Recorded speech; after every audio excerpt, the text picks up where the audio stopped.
नमस्कार, ऐसा देशों में आपका स्वागत है। मैं हूं रामवीर श्रेष्ठ।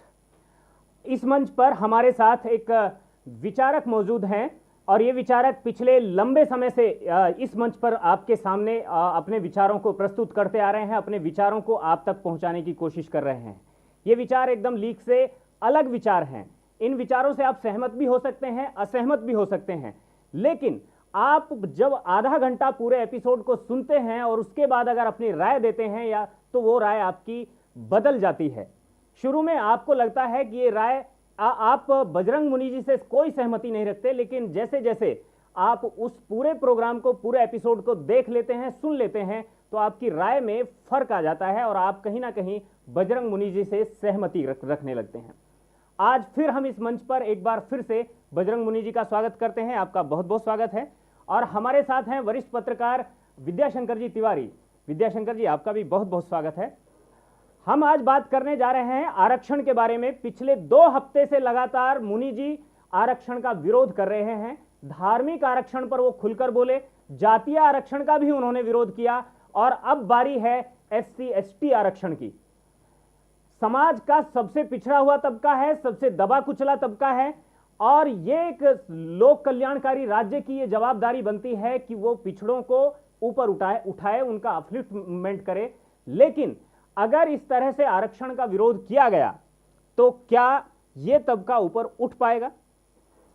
जी, पहली बात तो विचारणीय ये है कि वर्तमान समय में आरक्षण देने की आवश्यकता क्यों महसूस हुई। बिल्कुल। स्वतंत्रता के पहले हजारों वर्षों से जब समाज में उच्च वर्ण के लोगों ने निम्न वर्ग के लोगों का आरक्षण कर दिया, अर्थात ब्राह्मण का लड़का ब्राह्मण बनने लग गया, राजपूत का लड़का राजपूत होने लग गया और वैश्य का लड़का वैश्य होने लग गया, तो हमने रिजर्वेशन कर दिया। बिल्कुल। तो सारा ऊपर का काम तो रिजर्व हो गया ऊपर वालों के लिए। नीचे वालों के लिए, विचारों के लिए कुछ थोड़ा सा काम बचा। गलती कहाँ से हुई? गलती यहीं से हुई कि हजारों वर्ष पहले आरक्षण हुआ, कर्म के आधार पर योग्यता नहीं मानी गई, जन्म के आधार पर मान ली गई और वहां से शोषण शुरू हुआ उनका। उनकी योग्यता घटती चली गई और हजारों वर्षों के बाद उनकी योग्यता इस सीमा तक घटी कि उसके दुष्परिणाम आपको दिखने लग गए। आपको नहीं लगता कि इतिहास का चक्का एक बार फिर से घुमा है और वहीं आ गया है? आज फिर से योग्यता को महत्व दिया जाने लगा है? नहीं, अभी योग्यता को महत्व नहीं दिया जा रहा है, बल्कि फिर से आरक्षण के बदले में आरक्षण का सहारा लिया जा रहा है। आरक्षण घातक था, आरक्षण घातक है और आरक्षण घातक रहेगा। यदि कोई और समाधान नहीं होता तो मजबूरी में आरक्षण का सहारा लिया जा सकता था। अगर ब्राह्मण का बेटा ब्राह्मण था तो मैं एक सर्वे आपको बताना चाहूंगा जो बिल्कुल एकदम बेहद, तिवारी जी, एकदम चौंकाने वाला है। राजधानी दिल्ली के सार्वजनिक शौचालयों में काम करने वाले स्वीपर ये 30% ब्राह्मण हैं। ठीक है, ये जाति से ब्राह्मण हैं, लेकिन इनकी योग्यता और इनका कर्म जो है वो सफाई कर्मी या सेवा देने वाले लोगों का है। ठीक है, आप क्या कहेंगे? तो नहीं, तो मुझे इसमें क्या आपत्ति है? ये आरक्षण का कुछ लाभ हुआ, मैं ये मान रहा हूं।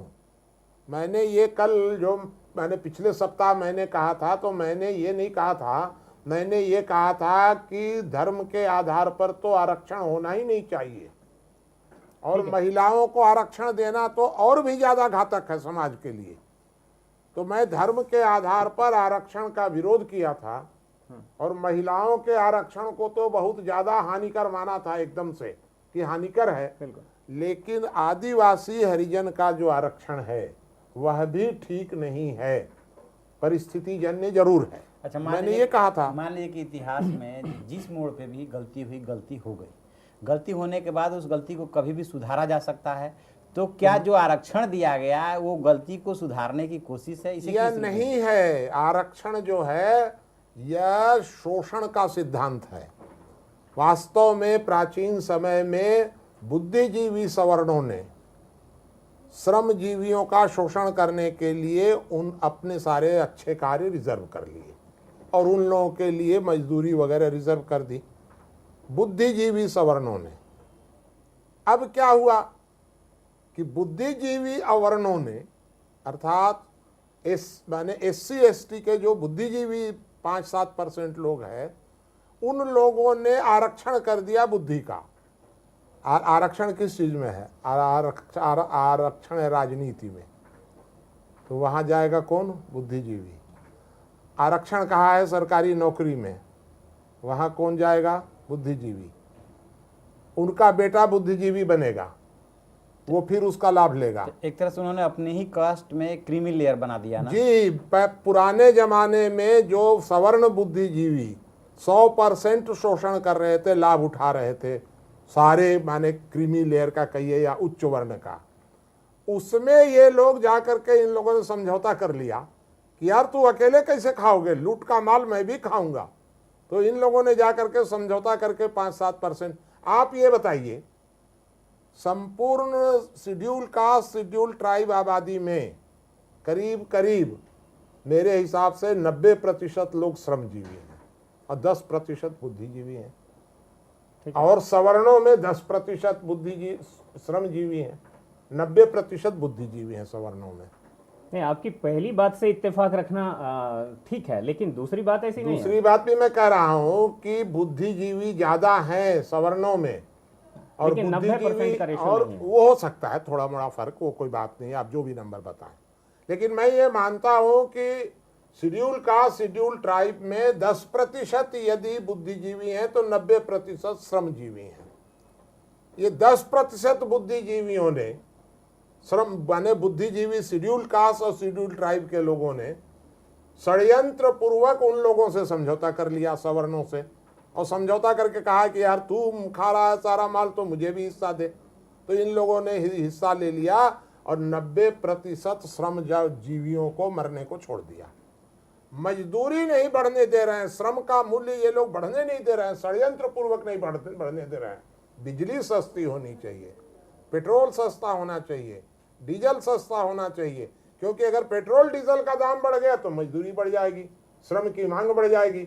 तो ये 90% जो हरिजन आदिवासी हैं ये मजबूत हो जाएंगे। आप जो बता रहे हैं सोल्यूशन, उसको लागू करने में तो बहुत टाइम लग जाएगा। तो फिर क्या इन लोगों को उसी हाल पे छोड़ दिया जाए? क्या टाइम लगेगा? ये तो घंटे भर का काम है। अभी अगर इनकी इस बुद्धिजीवियों की यदि नीयत ठीक हो जाए या इनको नीयत ठीक करने को मजबूर नहीं, कर तो दिया सोच जाए। लेवल का मामला है ना, तो सोच इतनी जल्दी नहीं सुधरती है। सोच नहीं बदलनी है। सोच सुधारने में टाइम लगेगा। मेरा ये व्यवस्था कहना है बदलनी कि है। सोच नहीं बदलनी है, व्यवस्था बदलनी है कि डीजल, पेट्रोल, केरोसिन, कोयला, बिजली, इन सब का मूल्य बढ़ाया तो जाएगा। पहले सोच एकदम। बदलेगा तभी तो ये व्यवस्था बदलेगी। जब तक सोचेंगे नहीं, विल पावर ही नहीं लाएंगे कि ऐसा करना है, तब तक वो बिल्कुल व्यवस्था सोच। कैसे ये बदलेगी? बताइए कि जो आदमी जानबूझ करके ठग रहा है उसकी सोच नहीं बदली जा सकती है, उसकी नीयत बदलनी पड़ेगी।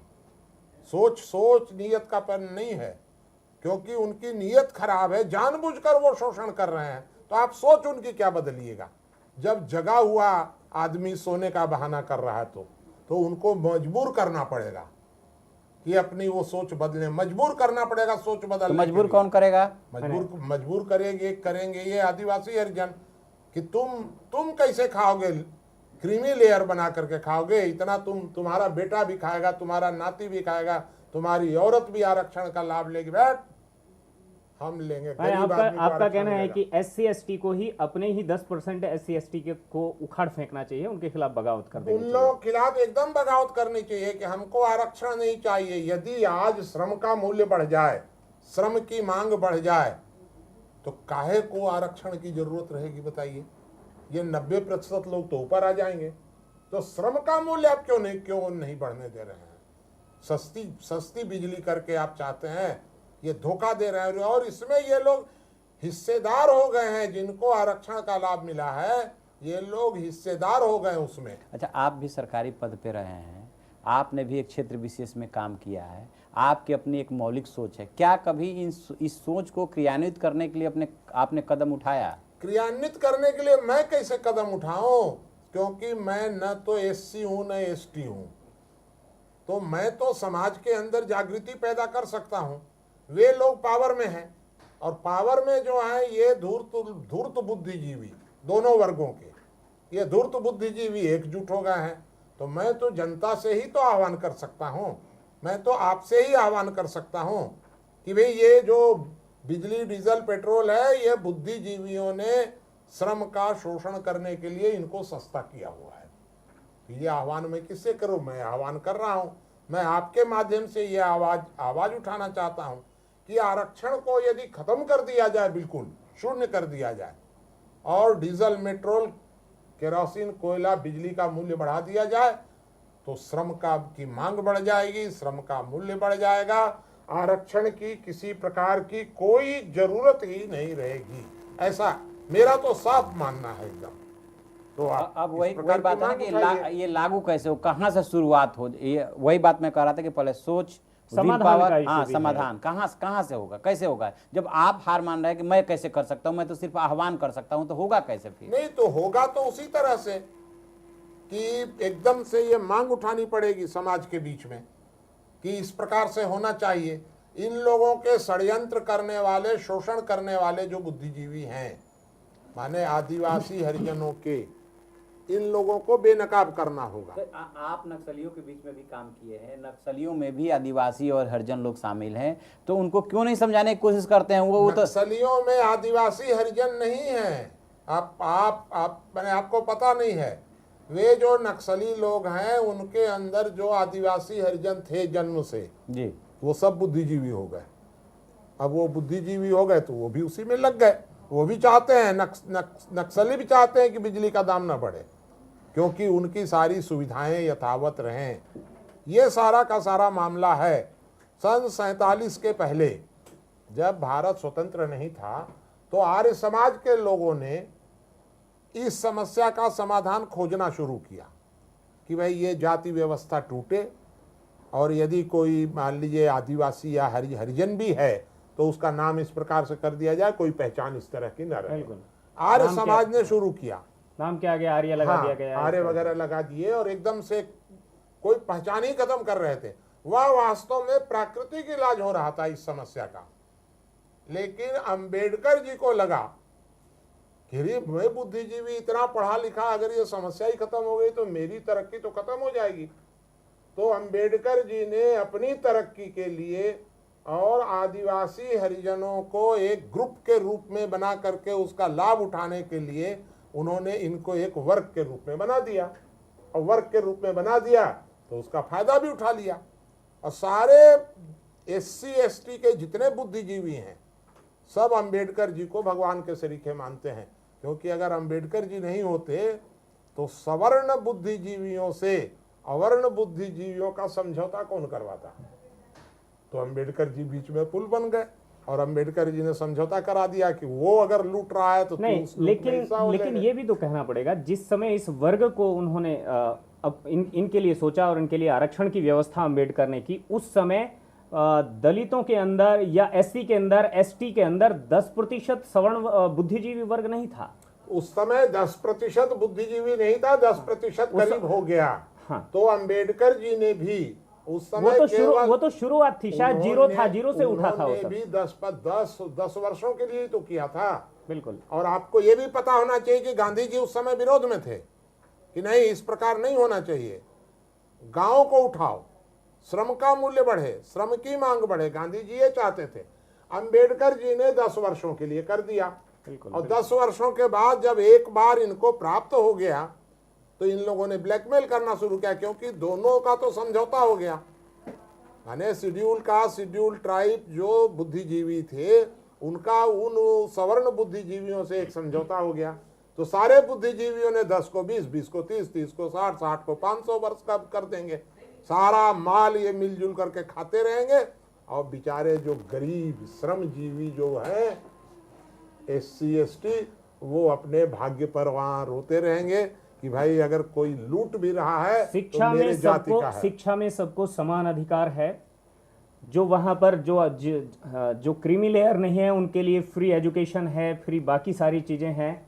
फिर दिक्कत कहाँ? धीरे धीरे चीजें चल रही हैं। तो मेरा कहना है ये भी तो 10 का 20 हो जाएगा। जो व्यक्ति प्राप्त कर लिया, एक बार सुविधा प्राप्त कर लिया, बिल्कुल एक सीमा से आगे चला गया, उसको काहे को वो लाभ लेकिन मिलना मेरा चाहिए? ये कहना है, आपकी ये बात ठीक है, लेकिन मुझे इसमें साजिश की बू नहीं आती है। आपको साजिश की बू आएगी भी नहीं, और मुझे आ रही है। अब प्रश्न ये है कि कोई गंध अगर आपको वो गंध ना मालूम हो और मुझे मालूम हो, तो ये बात तो और सुनने वाले बताएंगे कि तो भाई इसमें आपके साजिश हिसाब है से कि क्या नहीं। होना चाहिए, हैव और हैव नॉट वाला दो ही क्लास जी, होना? हैव और हैव नॉट है, हाँ, बस ये यही दो होना चाहिए ये एक फार्मूला है। जी तो मेरा ये मानना है कि जो व्यक्ति बेरोजगार है, जी। जिसको उस व्यक्ति को रोजगार इस प्रकार से मिलना चाहिए कि वह व्यक्ति हैव नॉट न रहे।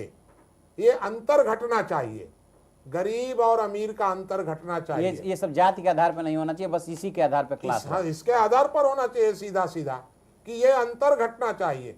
श्रम का मूल्य आप बढ़ने दीजिए, श्रम का मूल्य जो रोक कर रखा जा रहा है, यह नहीं, पूरा का ये पूरा ये षड्यंत्र जो है। राजनीति है, ये राजनीति कितने अंतर तक होगी, कितना अंतर घटना चाहिए? नहीं, मेरा तो ये कहना है कि अंतर घटने की शुरुआत होनी चाहिए। है नहीं? अंतर बढ़ रहा है, बिल्कुल। आपको ये मालूम होना चाहिए। मैं आपको बता दूं आंकड़े दे करके कि श्रमजीवियों की प्रगति पिछले 60 वर्षों में कुल मिलाकर 2.25 गुनी हुई है। उनका विकास यानी श्रमजीवियों का। जी। बुद्धिजीवियों का विकास पिछले 60 वर्षों में 8 गुना हुआ है और पूंजीपतियों का 64 गुना हुआ है। होना तो यह चाहिए था कि श्रमजीवियों का विकास जो 2.25 गुना हुआ है वो 8% होता या 64 गुना होता, और पूंजीपतियों का 2.25 गुना होता। लेकिन उतना ना होकर के 60 वर्षों में श्रमजीवियों का 2.25 गुना हुआ और वहां पूंजीपतियों का कितना हुआ, 64 गुना हुआ। अगर ये षड्यंत्र नहीं है तो नहीं, क्या है? आप ये बताइए, अगर पूंजीपतियों का विकास हुआ है, देश में कल कारखाने लगे हैं, तो वो पैसा लगा तो देश के काम ही आया। तो अगर वो पैसा यदि उसमें ये श्रमजीवी काम करते हैं। मेरा ये कहना है कि अगर ये श्रम का विकास यदि 2.25 गुना हुआ 60 वर्षों में, अगर ये 4 गुना हो गया होता, 5 गुना हो गया होता, तो क्या देश के विकास के खिलाफ चला जाता? इनका क्या धन अमेरिका चला जाता? पूंजीपति धन भेज रहे हैं विदेश में, या बुद्धिजीवी नहीं जो कर रहे हैं, जो भी कर रहे हैं, शोषण कर रहे हैं, इनकी अगर यदि आर्थिक स्थिति सुधरती तो क्या बिगड़ जाता उससे? नहीं, वो तो प्राकृतिक नियम है, मांग और आपूर्ति के हिसाब से श्रम का मूल्य बढ़ेगा। बिल्कुल। तो यही तो मैं इतनी देर से कह रहा हूं कि मांग बढ़नी चाहिए। आप जब तक मशीनों को सस्ता करके मशीनों का उत्पादन अर्थात कृत्रिम ऊर्जा को सस्ता रखेंगे, तब तक श्रम की मांग कभी नहीं बढ़ेगी। यह पूरा का पूरा षड्यंत्र है। आज बताइए, 5 रुपया अगर रसोई गैस का दाम बढ़ जाए तो सारे बुद्धिजीवी एकदम, ये मोटी मोटी औरतें, सारे सेठ लोगों के निकल जाएंगे सड़क पर, हमारा रसोई गैस का बजट बिगड़ गया। रसोई गैस का ताल्लुक शहर में रिक्शा चलाने वाले से भी है और रसोई गैस का ताल्लुक जो है उस पूंजीपति से भी है। ऐसा बिल्कुल नहीं है कि रसोई गैस केवल वही लोग यूज करते हैं और ये गलत लोग है। से काम। आप सारे हिंदुस्तान का सर्वे कर लीजिए, 33% संपन्न लोग जितनी रसोई गैस का उपयोग करते हैं, 33% मीडियम क्लास उससे कम करता है और 33% लोअर क्लास बिल्कुल नगण्य करता है। तो एक जो है वो रसोई गैस का उपयोग बहुत ज्यादा करता है और एक बहुत कम करता है, मामूली करता है। श्रम का उपयोग कौन करता है? तो लोअर क्लास 33% लोअर क्लास 80% श्रम का उपयोग करता है, 33% बुद्धिजीवी 15% श्रम का उपयोग करता है और 33% अपर क्लास 5% करता है। श्रम पर टैक्स लगाइएगा, श्रम के मूल्य को नहीं बढ़ने दीजिएगा। चलिए, ये माना कि श्रम की कीमत मूल्य बढ़ना चाहिए, लेकिन ये कैसे हो सकता है कि श्रम और बुद्धि दोनों को एक ही तराजू पे रख दिया जाए? क्या सिर्फ श्रम से देश की तरक्की हो सकती है या